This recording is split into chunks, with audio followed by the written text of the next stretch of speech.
Hello and welcome to the Election Corner on One Man Think Tank. Today I'm going to be discussing what was a very strange Change Research poll which came out to cover May 29th to 31st of the battleground states in the presidential election, namely Arizona, Florida, Michigan, North Carolina, Pennsylvania, and Wisconsin. Now we do have the second poll out, the updated version, for June 12th through 14th. Which expanded the discussions, including mentioning the national vote as opposed to the same battleground states. But, needless to say, this original poll was incredibly strange. This can best be shown by looking at the RealClearPolitics breakdowns. Looking at Wisconsin, we can see the initial and most obvious case of it, in my opinion, where compared to the two neighboring polls released by decent pollsters, Marquette and Fox News, we saw, granted these were with registered voters, a completely different set of images, showing a tie with Donald Trump overperforming and Joe Biden underperforming. With their updated poll for the month of June, you can see Donald Trump has lost 1 point while Joe Biden has gained 3, a little bit more in line with the other polls. Now, this hasn't been updated to show the exact number of likely voters, but it is roughly the same. This continued on into other states, where if we look over at Florida, we can see Joe Biden underperforming compared to neighboring polls, and Donald Trump overperforming comparatively to how he would go down. Then on the next one, things get updated a bit.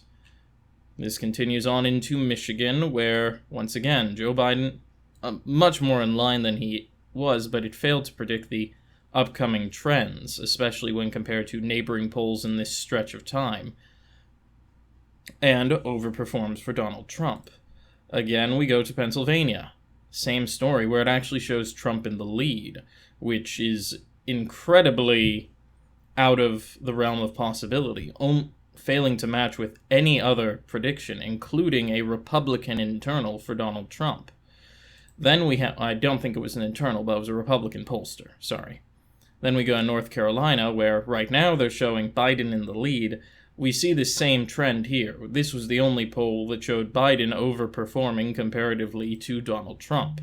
And lastly, we have Arizona, where once again we saw Trump in the lead, who was overperforming and Biden underperforming.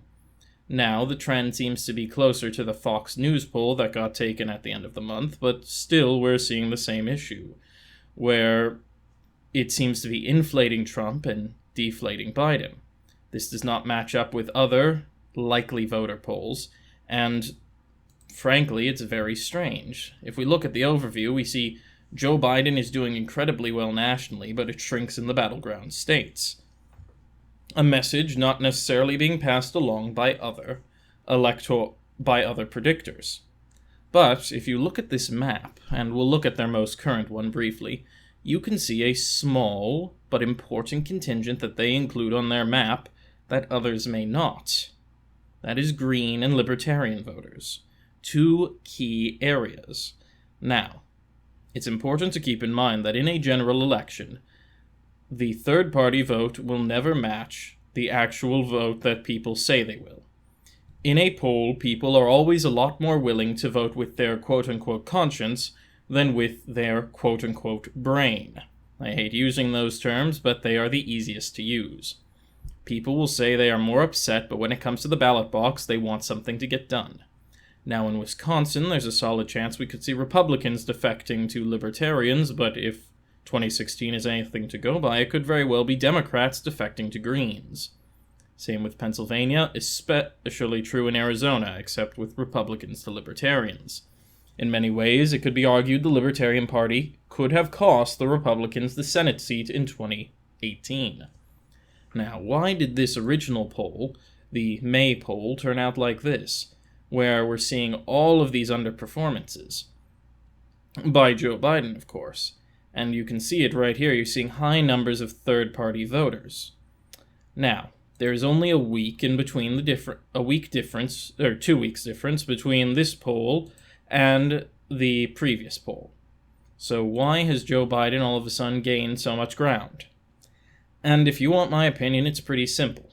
You have a lot of Republicans who in this map went, okay, we're going to say I'm voting Libertarian, who have now flipped over to this map and said, okay, I'm now voting for the Democrat. In Arizona, as you can see over here, 9% of people said they were going to vote for a third party. This would be unprecedented in American history. Well, not unprecedented, but highly unlikely given American history. Now we flip back over here, and we see the number has decreased to 5%, with Joe Biden gaining some and Trump losing some.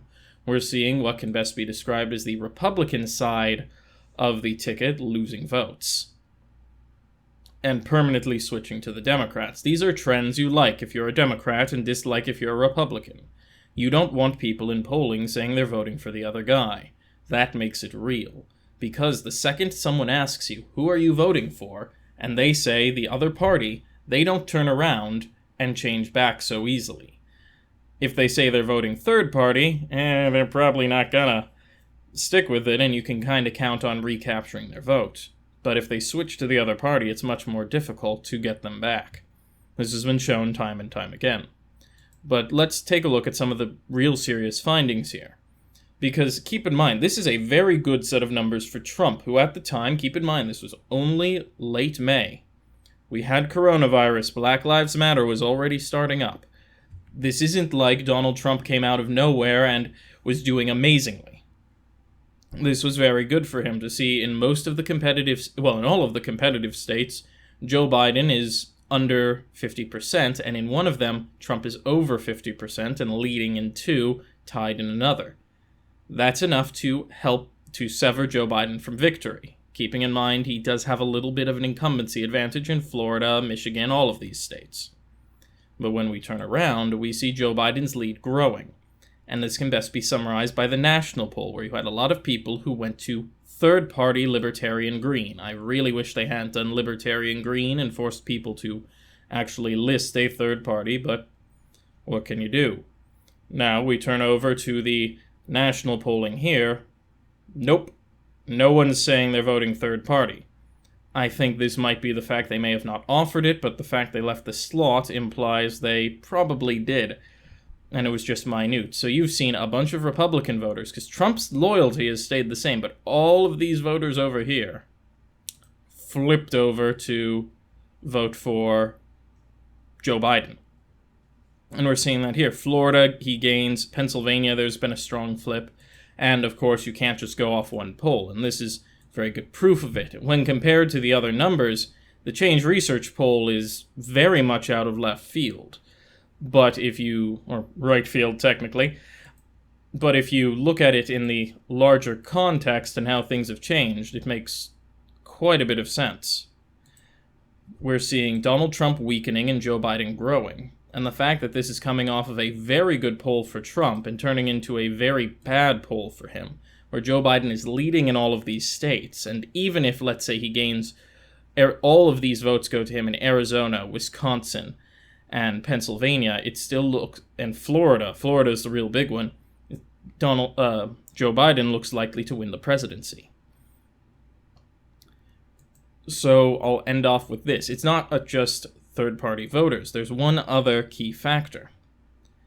Coronavirus numbers. We're seeing a lot of people talking about engaging in social distancing, avoiding crowds. We're seeing high numbers of people saying they wouldn't show up. And that made me think, if you're a more apathetic voter in an election year, and you think going to the polls could get you coronavirus, you might stay home. So, I think likely voter numbers may be slightly skewed, at least late May. They might be changing right now with more motivations towards people, but likely voters might be more willing to say, I'm going to stay home, or be unsure of whether they're voting in 2020 because they're not sure if they'll go to the polls. Now, it's not a definite science by any stretch of the imagination, but a little theory I'd like to leave you with. With that all being said, if you like the video, please leave a like down below and also drop a comment. If you wish to see more from this channel, click the subscribe button and the notification bell, and if you want other people to see this analysis, please share it. Otherwise, as always, have a wonderful day.